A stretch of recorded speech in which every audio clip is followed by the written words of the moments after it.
Thank you very much all for being here, and welcome Dennis and Maxon. All right. Thank you so much, Arthur. It is a pleasure to be back on the Family Office Insights webinar. I think hopefully we'll have something very, very interesting to talk to you about today. We've made significant progress since the last time we've been on. And for the people that are here for the first time, I think that you'll be pleasantly impressed by what we've been able to accomplish today. So Biomedican is a biosynthesis platform to where that we are able to target through biosynthesis high-value compounds, including cannabinoids, a compound called astaxanthin, and other high-value compounds that we'll talk about a little bit later on today. Let me take it. These are just the risk disclosures. If anybody would like a copy of the deck, we are more than happy to provide that to you. So Biomedican, the high level of Biomedican is that what's critically important here is that we are non-touching, plant-touching business model, which means that we are, we do not produce THC, we do not touch the plant, which alleviates us from most of the state and federal regulations. We have actually $3.5 million invested to date. We have two products that are ready for large scale production. We produce pharmaceutical grade compounds, and we have a world-class management team and strategic partnerships with significant universities around the world, which we'll go into a little bit more later. But at the end of the day, what we're able to do is produce these rare cannabinoids for 70 to 90% less than high volume wholesale prices are today, which leaves significant margins for us to be able to capture. We have an experienced management team. We'll go into that later. We have 4 foundational patents that are pending, which are significant based upon the results that they're producing. And we have been, this is a proven technology. It's a proven platform. We've been able to successfully produce biosynthesized cannabinoids and other high value compounds. Also that we do not produce THC at any point in time during our process. 0.0% THC is what we produce. And that alleviates a lot of the federal and state regulations. So as I've gone through before, we are targeting CBG, CBN, and THCV, CBGA, and it is ready for large-scale production. We also have THCV, THCVA, which is ready for large-scale production.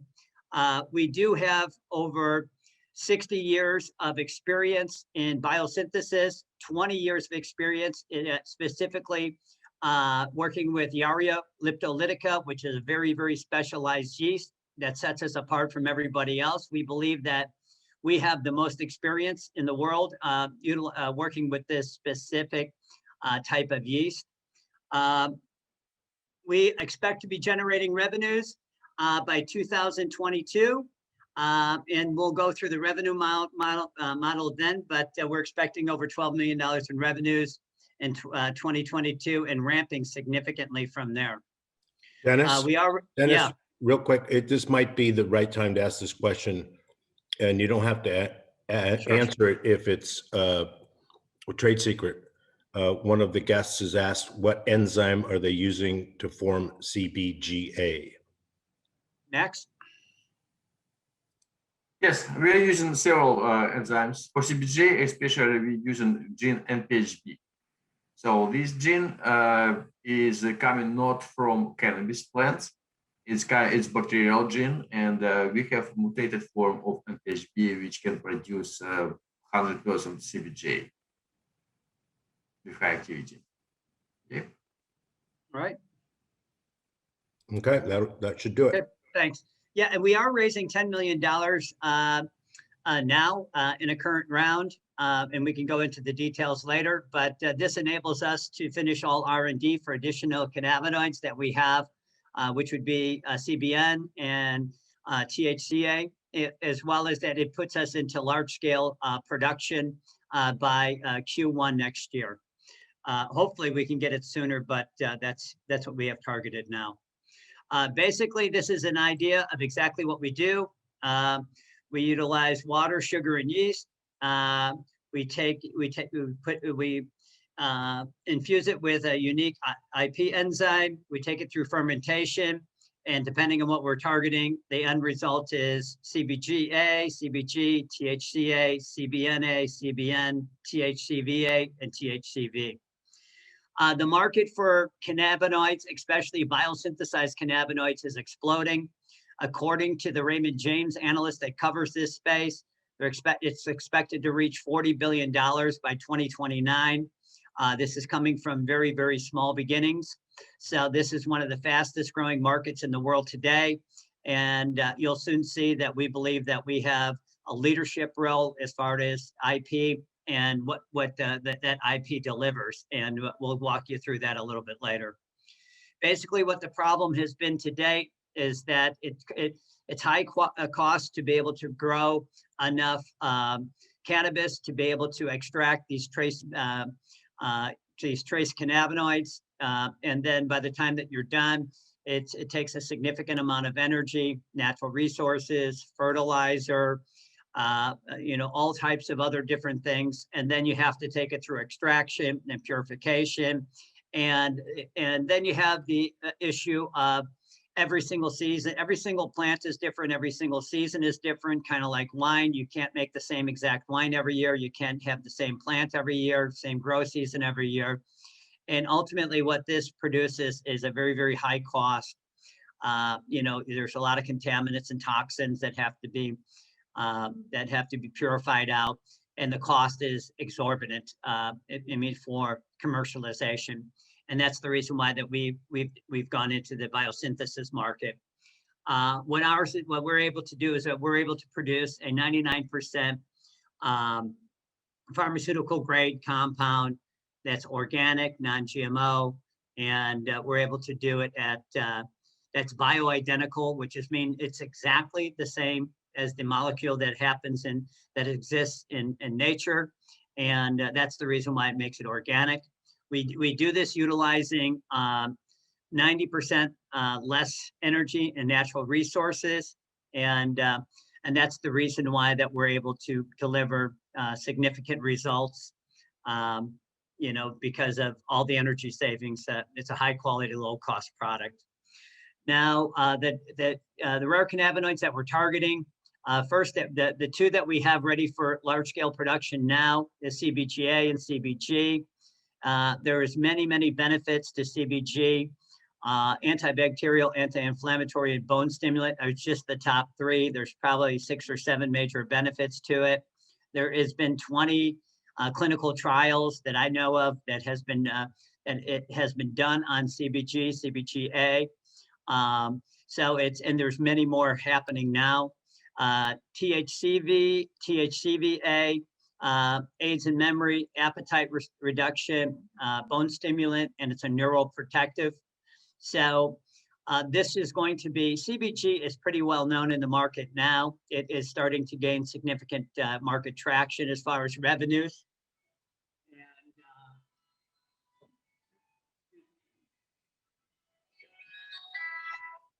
Sorry about that.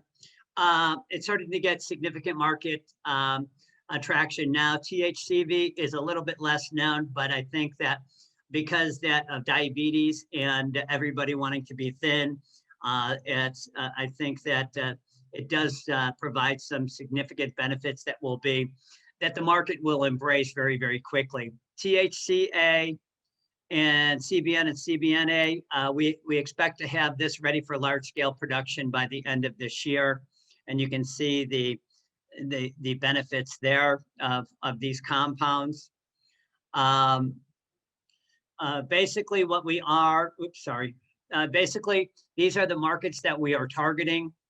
We think that we are a very, very strong fit for pharmaceuticals. Pharmaceuticals need the exact same product or compound every single time. Through biosynthesis, we can produce that, especially if you're going to go through clinical trials. You can't have a variant of the same compound every time. So we are talking with several pharmaceutical companies about going into into clinical trials utilizing our compound. Where the biggest market is right now is that the CBD companies and are, they're looking to differentiate themselves in the market.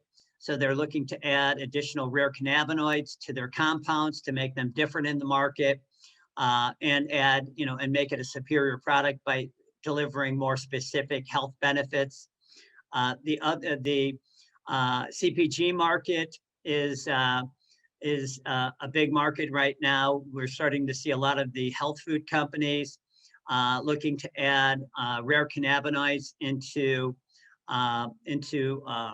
granola, protein bars, chocolates, cookies, and cereals, things of that sort. And they're looking for a product that doesn't have any supply chain issues. You don't have to worry about grow seasons, and that you get the exact same product every single time.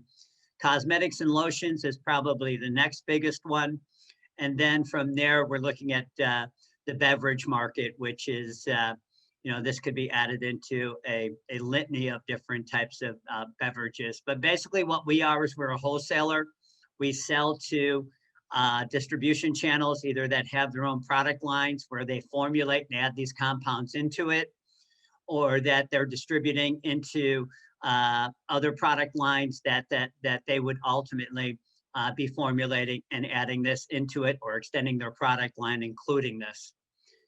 So we go from here.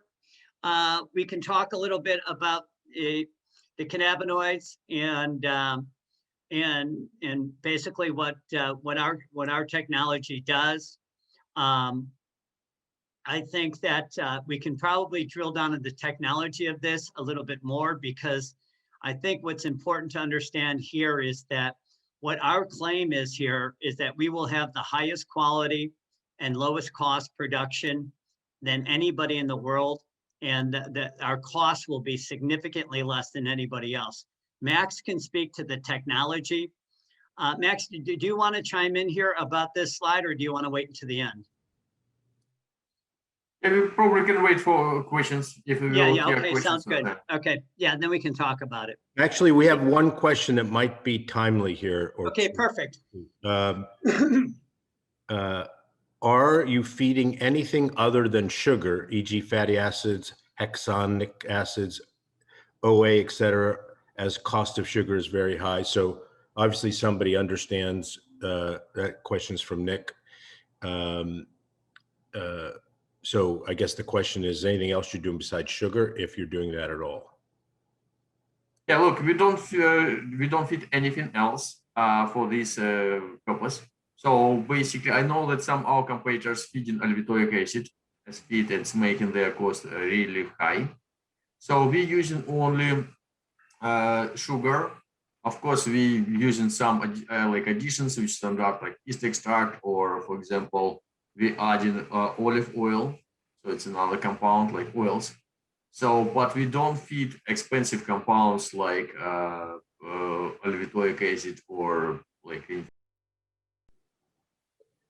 And I think I should follow this up with one thing, Arthur. One of the killer apps that we have as part of this technology is that we have developed a process to where that we're utilizing 60 to 70% less sugar than our competitors, biosynthesizing cannabinoids. And sugar is about 80% of the cost for biosynthesis. Okay, that's helpful. Let's try one more just because it's here. It's okay Sure. with you. And by the way, Nick said that was helpful. Good. So do you have research about the therapeutic comparison to whole plant extracts, specifically the findings referred to as the entourage effect? Sure. I can Max, you answer. want to take this? Okay. Yes. Look, entourage effect, it's well known that the idea entourage effect that if you mix in compounds, they will give you different results versus like pure compounds. It's sometimes giving you very great results through entourage effect, but sometimes it's also creating you problem. From our knowledge, the one company, they pass through veteran administration, treatment which reduce an effect from PTSD. And this drug, these compounds was working very well for 1 year. With next crop, they wasn't able to reproduce effect completely. It was useless. So basically, they use plants, they use same type of plants, same strain, same greenhouses, but the result was different. So entourage effect sometimes giving you great benefits, but but also it's making your product is unstable. So it means you cannot guarantee next year same quality for entourage effect. So if you're using pure compounds, you can mix them in any proportion. And in this case, if you know great proportion which working well, you will be able to reproduce it anytime. So it's why like pure compounds is surely giving you different effect compared to entourage effect from plants, but plants cannot give you stability. Like you cannot reproduce same effect every year with plants. Okay. Yep. Okay, good. Thank you. Carry on, Dennis. Okay, thank you, Arthur.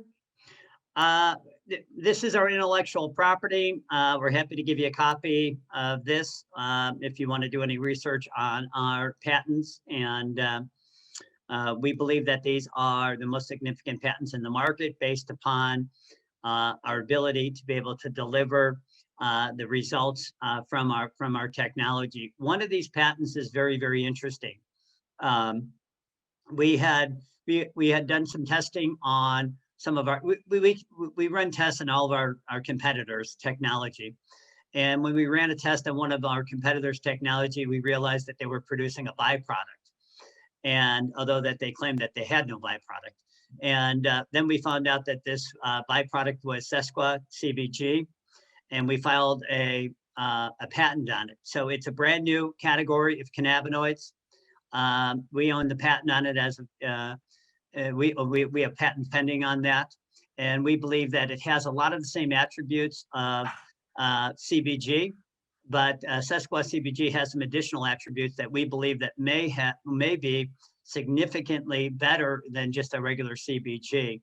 And then there'll be various sesquas outside of CBG that we are testing for now. But this is a whole new category. We're the only company in the space that owns a patent for a new category of cannabinoids. Walking through the summary is that we have a pioneering novel proprietary cannabinoid production method. The market is exploding. We have significant experience in this area. And we're seeking funding to go into commercialization, and we believe that there is significant global demand for the compounds that we're preparing to produce.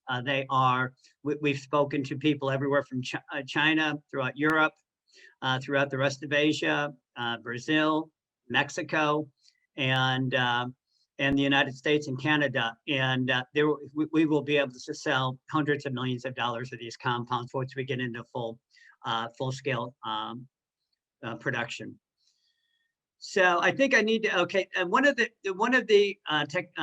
compounds that we have successfully biosynthesized, we're going into large-scale production of it.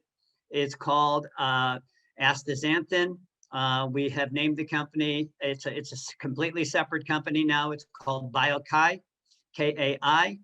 And this just shows you that this is a biosynthesis platform, that we are able to biosynthesize any high-value compound that has a significant market around it, and we will be able to disrupt those markets significantly.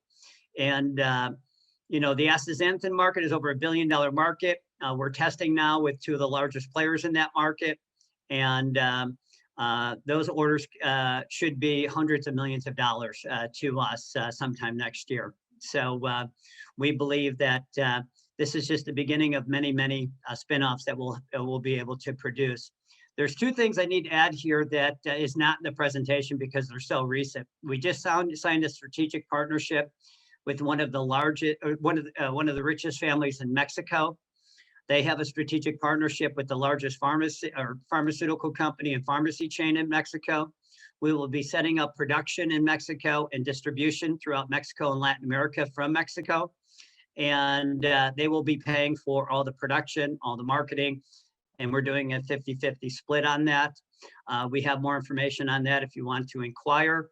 We also we're involved in a press release with a publicly traded company to where that we will be, and we're in the LOI stage now. We're going to a definitive agreement next week to where that we will be biosynthesizing psychedelics, multiple compounds of psychedelics for pharmaceutical therapeutics. And we will be providing the R&D, the biosynthesis of these psychedelics, and we will be providing the technology and know-how for the production. And we will be initially distributing throughout Australia through the psychologists and psychiatrists in Australia and Europe. And it'll be a GMP product, and we can talk a little bit more about that later. Dennis, can I just jump in here? Because I think Sure. Yeah. Just a point of clarification that could be helpful. You're seeking capital to expand the production, and that is it fair to say that you already know you can produce this? It's not like you need money to do the research to produce it. The product. Yeah, no. Yeah, 100% correct. We can produce these. Now we're in now we just need to go into large scale production. We believe that there will be optimization opportunities going into large scale production to where that will get higher yields or lower costs of production. And you know what we expect our production cost to be will be around $1 per gram. For CBG, THCV, THCVA. And the market for those products now is anywhere from $8 to $60 a gram. So we believe that the margins are going to be there. And you know, we don't know anybody that's anywhere near what we believe that we're going to be able to go into large scale production. Max, did you want to add anything? Yes, I can add here. Look, basically, we have, of course, we will need to have some expenses for scaling up, and it's technically a lot of fermentation. So we will need to run like probably 300 fermentations to get to large scale production. Yet right now we have a team who has experience to scale up from lab bench, from small fermenters to like 30,000 liters. And we're in process of hiring a team which built up production. One of their final product, they sold 200 tons annually. So it's mean that we'll have a team who has this experience to scale up from strain to large scale production facility. Maybe we'll answer on some other questions or later. Let's go ahead and answer these now, just Okay, so we don't run out of time, if that's okay. Sure. My friend Rick here jumped on a little late. Can you just cover the comments quickly about what you said in that it's not THC, and so there's no regulatory issues at this juncture, and that you've addressed it in that way? Sure. We have a legal opinion from Goodwin, which that indicates that since we do not touch the plant and we do not produce THC, that we are outside the federal regulations. We're in the process now getting, when we went to apply for cannabis license in California, they told us we didn't need one because that we don't touch the plant and we don't produce THC. Now we're looking to get, we're looking to file with the state, most likely California here, to get final approval that clearly shows that. All the federal and state regulations right now are solely around touching the plant or producing THC. So not that these regulations can, I mean, they can change, and that may change for us as well. But as they sit today, all the regulations are around producing or touching the plant or producing any quantity of THC. So we will get more of an updated version of our legal opinion here, hopefully in the next couple of months to show a little bit more detail. But we can share with what we have as of now. Is that all the questions, Arthur? So we have one more real quick. What's the biggest technical accomplishment that's been to date? And what's the biggest technical challenge to overcome scaling? Yeah, look, of course, it was a lot of challenges we have. It's like research never going without issues. It's always delays, always a problem which we had to resolve. So we had the issues with, for example, with making aliphatic acid production. It's take time for us. And one of the issue was regulatory, because we used, we using genes from lichens to produce aliphatic acid. It was even issue to bring these samples from other countries to the United States. We spent like 6 months, more than 6 months, just to trying to bring samples which we already obtained. So a lot of other issues, of course, we had, but we overcome. Future issues, I would say it's not like issues, it's more like a straightforward process, but it's required a lot of work. So we'll need to run like several hundred fermentation to find parameters at which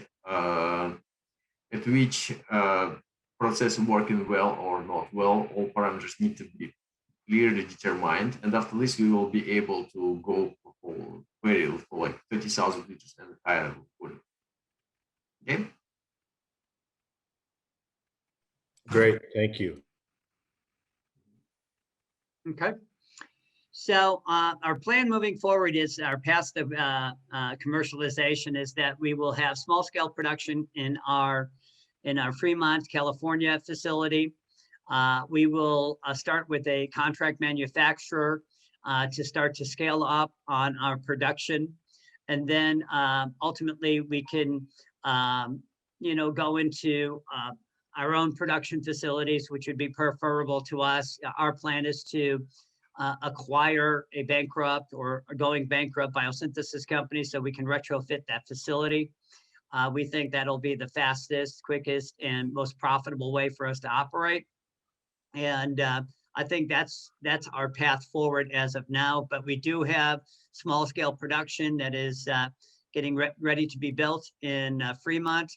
We do have a contract manufacturer that we have targeted for the ramp up. And then, hopefully, we expect by the end of this year, first quarter next year, we will be in full scale production in our own facility. Max, did you want to add anything? No. Okay. Here's the management team. You can see Max is a PhD, MD. He's got significant background in genetics, in multiple different areas of biosynthesis and molecular biology. We also have a team of PhDs, which are that are very, very laser focused, have been on the biosynthesis market and working with Yario Liptolytica, which is a specialized yeast. We have Thomas Colano, which has built and run biosynthesis production facilities. So we have a lot of experience there as well. You can find all this information on our website as well. So I won't spend too much time on it. Intellectual property, you can see who our counsel is there. We're using DLA Piper for our legal. And and then the board of directors is changing as, within the next couple of days. We are bringing some people in and having some people leave. What's really, really critically important, I think, here is that, we've only raised $3.5 million to date, but we've been able to produce more results in a shorter period of time with less money than anybody else in the space. And this is due to that we have strategic research partnerships with 4 major universities around the world. Denmark Technical University, Clemson University, Imperial College, London, and the Institute of Genetics, Moscow. The Institute of Genetics in Moscow doesn't even have a logo, so we couldn't put one up. But we've been able to leverage their resources and their knowledge to be able to produce significantly better results or more results than we would have been able to just on our own budget. And that's the reason why we've been able to produce so much with so little. Our current timeline, we can, obviously you can take a look at this, I've pretty much taken you through the timeline that we have moving forward. We will be in a full scale production here by the end of this year, first quarter next year. And we will have 2 additional strains that will be ready for large scale production by. Here is the financial projections, the high level numbers is $16 million in revenues in 2022, $84 million in 2023, $340 million in 2024. These numbers, because of some shipping delays, we had, we were expecting these numbers to show up a couple of quarters earlier, but we had some shipping delays with equipment, but now we're back on track. And we feel very confident we'll be able to produce these numbers. The market's there for it. We have the quality and the cost to be able to capture major market share.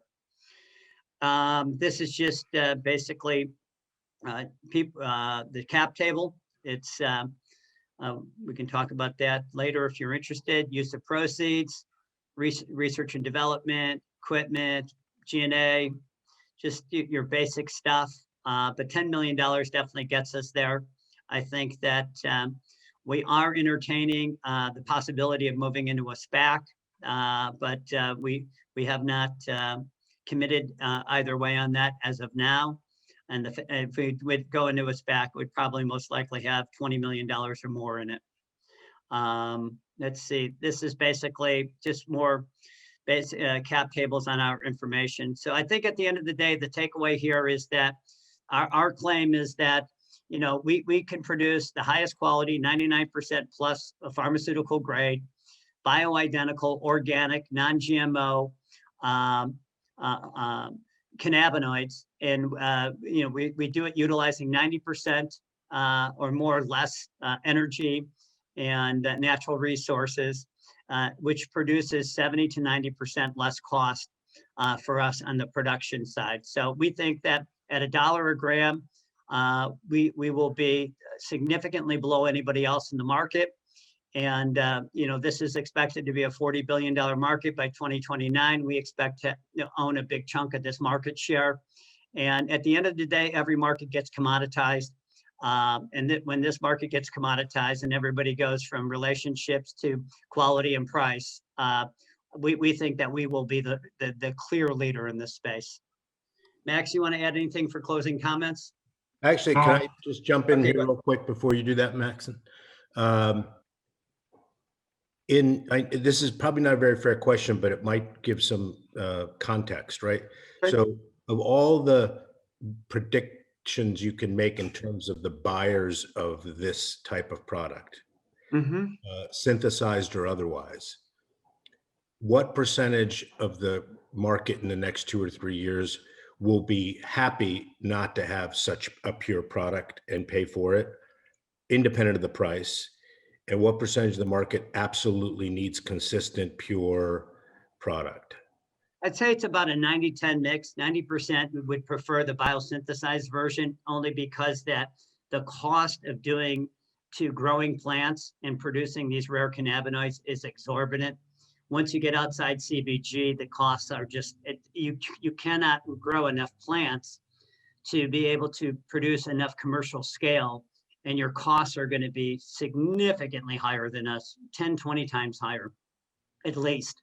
So, and then for the people that are the large distributors or people that would be adding this into their products, which are the large corporations or the large brands, they can't have the chance that you have a bad grow season, or that there's going to be supply chain issues because of wildfires or hurricanes or whatnot.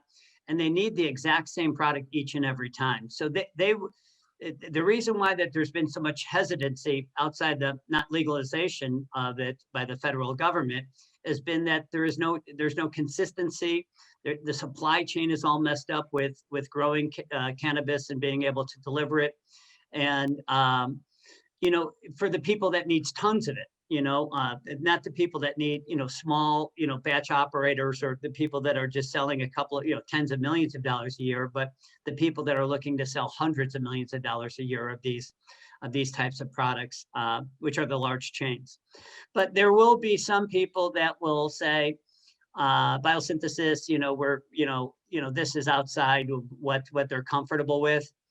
But at the end of the day, what we're doing is no different than how they produce insulin or how they produce stevia, and stevia is considered organic. So I think that there'll be less than 10% of the 10% or less of the market will be against biosynthesized, at least the way we do it. Chemically synthesized things have a lot of contamination and toxins, and that there'll be major pushback on that, but not on what we're doing. Is there a competitor that's chomping at your heels here that is of any consequence? Next. Sorry, can you repeat the question? Where competitors which you have yield? I'm sorry, Yeah, I'm using an American. Let me explain it to you. Hey, Max, who's our biggest competitor in the space right now? Yeah, look, we have multiple competitors which claiming huge progress. For example, T-Metrix. T-Metrix, I think it's one of strongest team. They come to market with finding gene CS54. Yet, it's really a highly active enzyme, but again, we found that it's producing byproducts, and we file and it's producing CBGA. It's what we file patent for. So it's first. Really strong competitors is, of course, Ginkgo Bioworks. They don't have issue with any capital. They have a lot of capital, and they have a relatively strong team. Hyacinth has some unique approach. They're using gene for alevitol production, not alevitoic acid. It's not so good, but at least it's a unique approach. Aurora Cannabis has multiple patents related to alevitoic acid production and several other genes, for example, CBGA production, CS51. So it's also, it was a relatively strong team, and the initial inventor of, person who initially found the critical genes, Jonathan Page, working for Aurora Cannabis. So it's another point. Of course, we heard about many other companies who using E. coli, for example, for production. But from our knowledge, they have huge issues with production of alevitoic acid, and they have huge issues with conversion CBGA to next step to CBD or THCA. We don't have these issues. So there are many other competitors, but if you want to speak, I can tell about a specific one, especially if we will get some information. Yeah, let me clarify this for you, Arthur. I mean, basically what we're getting right now is 5% dry cell mass yields, and that's the industry terminology. And based upon what we know and the intel that we have on our competitors, they're getting somewhere around 0.5%. So we're getting significantly better yields. Better yields mean lower costs. And then when you compound that with the fact that we have developed a process to utilize 60 to 70% less sugar, our cost should be significantly lower than our competitors in this space. And that is basically where most of the guys are across the board. Not that they couldn't catch up maybe later, but it would take them some time. And a lot of people spent a lot of money going down dead end streets, the yields cannot be made based upon the IP that they have. And they continue to pour cash into things that are not producing the results that are necessary to compete with us.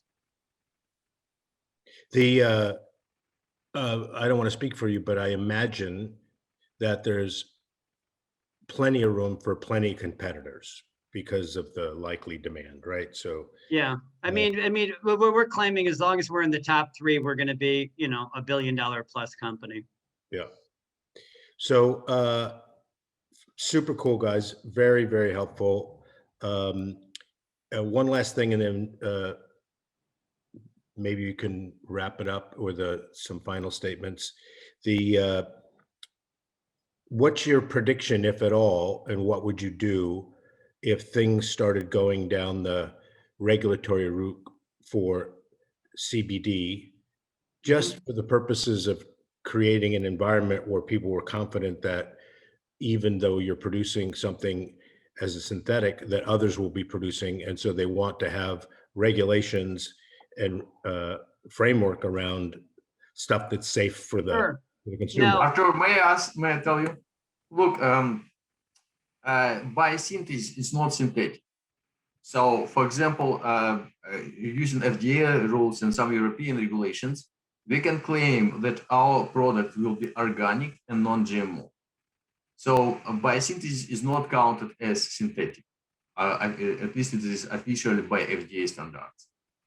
Sure. And then the other part that Yeah, Arthur, let me just be clear here. Basically, what we're expecting is that if regulations do come down, well, that there will be safety tests done on our compounds to make sure that there's no ill effects. And, you know, those safety tests are not like a clinical trial or anything, you know, it's not, they're much, much softer and easier. You know, we would have no issue passing those. I mean, it would delay us maybe by a couple of months, but I think that at the end of the day, that would be worst case scenario. just have to comply, right? Sure. Yeah. I mean, safety tests, I mean, basically these are known compounds. They're known to be safe, you know, and then basically. You hit the mute button. Yeah. Then we might have to do safety tests, but these are known compounds known to be safe. You know, CBG has been around and known for 25, 30 years. So, you know, there's been multiple clinical trials done on them. So it's, you know, that's a really, really safe one. We think of the other ones that, you know, the fact that there wasn't any, you know, these are known compounds. So it's not like we're going into, basically where we've invented a new compound that's never been tested ever before. You know, this is coming out of nature. Right. Perfect. Okay, Dennis, you want to wrap it up, or whoever? Sure. Yeah, I mean, at the end of the day, we believe that we have the best IP in the space, and based upon the results that we're able to deliver. And we think that at the end of the day, the company that's going to own the biggest share of this market is going to be whoever can produce the highest quality, the lowest cost product, period. And that our R&D team, with our research partnerships, that, you know, with a little bit of money, we're going to be able to, I mean, just look how much we've done with the little bit of money that we've had today. You know, with 10 or 20 or $30 million, you know, we could go global, open up multiple production facilities around the world. We do have joint partnerships that will, all of our joint partnerships, they fund our production facilities in overseas. So we have zero cost on production facilities, and when we enter into JVs, and they all have large distribution networks tied to them. And thank you so much for listening. If you have any questions at all, we'd love to talk to you. And, or if you have any ideas, you know, of ways that we could work together. That's awesome. Thank you, Dennis. Okay. Okay. Thank you so much. Thanks again, Arthur. Bye. Just to be clear, everybody, we're going to make sure that the group here is in touch with you directly. So if you have asked for the DAC or to be in contact, we'll make sure that they have your information. And as always, thank you for sharing the only thing you can't make more of, and that's your time with us today. Till next time. Thank you. Thank you so much. Peace. Bye. Bye.